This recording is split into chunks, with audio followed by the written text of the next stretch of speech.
Good morning, class. How are you today? Okay, that's good to hear.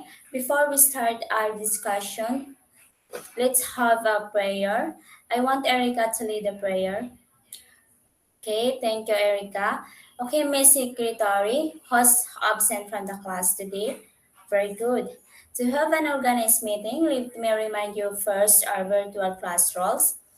Okay, our virtual class roles are find a quiet place away from any noise or distractions. Remain muted unless you have something to share or a question to ask. Focus, pay attention, listen, participate, and respect each other. Is it clear, class? Yeah, very good.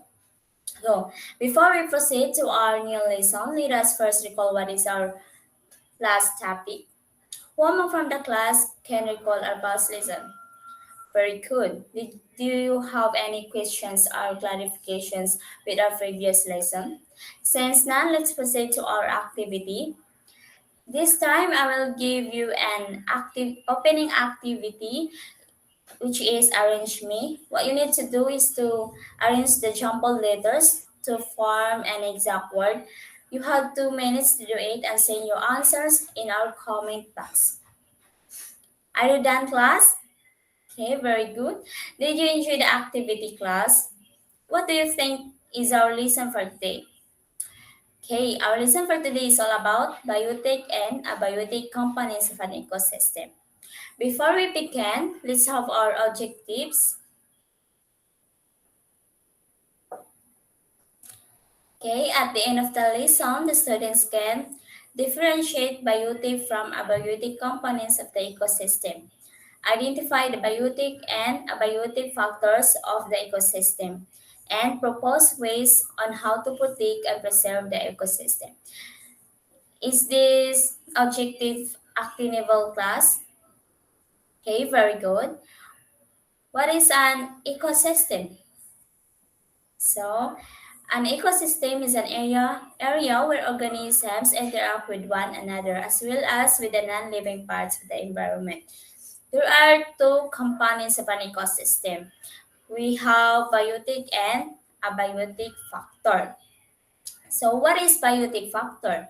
So from the word itself, bio means life. Those are organisms or those are living things or living parts of an ecosystem like plants, animals, microbes, fungi, and other organisms. In contrast, we have a biotic factor. From the word itself, a means without, and bio means life. So, without life. These are those are non-living parts of ecosystems such as air, water, soil, sunlight, and minerals, and etc. So biotic factors can be categorized into three types. So autotrophs. The term autotrophs means self-feeder. So autotroph refer to the organisms which can produce their own food using light, water, carbon dioxide, and other chemicals. So let's proceed to heterotrophs, organisms that obtain energy from the forced decomposition, also called consumers. Examples: animals, fungus, some prokaryotes, and protists.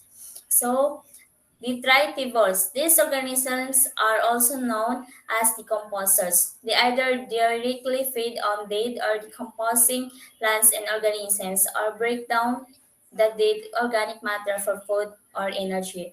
The samples of detritivores are earthworms, blue flies, and maggots and woodlice.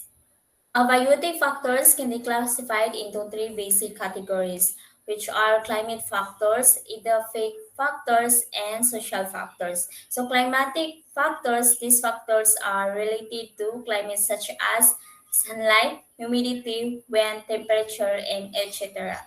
Edaphic factors, these factors are related to soil and geography of the land. That is soil characteristic, color, texture, structure, density, and topography of land such as mountains, elevations, valleys, and etc.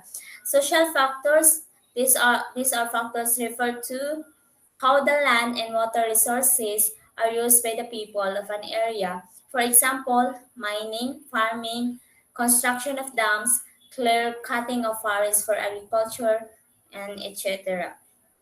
The relevance of biotic and abiotic components in an environment appears when they start interacting with each other. For example, in this picture, it shows an interaction of biotic and abiotic factors. The soil and sunlight are the abiotic elements which supports the growth of the plants by providing nutrients and other essential elements. Biotic components depend on abiotic components for their survival and help in the formation of abiotic factors like nutrients and etc.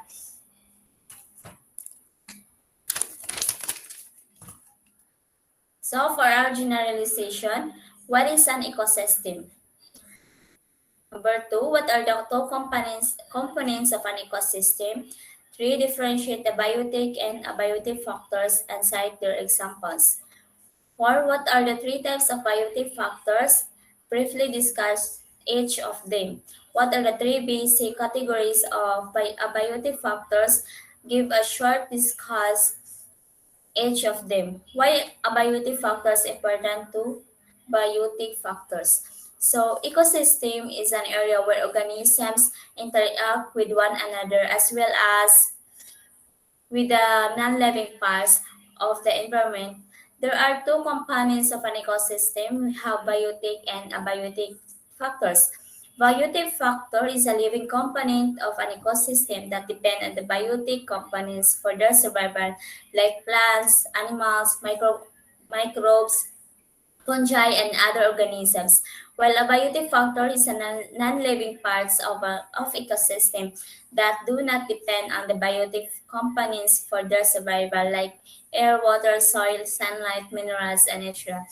There are three types of biotic factors, which are autotroph, heterotroph, and detritivores. Autotrophs are organisms that use light energy from the sun to produce food. Heterotrophs are organisms that obtain energy from the foods they consume. And detritivores are organisms that feeds on dead and decomposing organic material. Abiotic factors can be classified into three basic categories, which are climatic factors. Edaphic factors are social factors, climatic factors. These these factors are related to climate such as sunlight, humidity, wind, temperature. Edaphic factors are related to soil and geography of the land.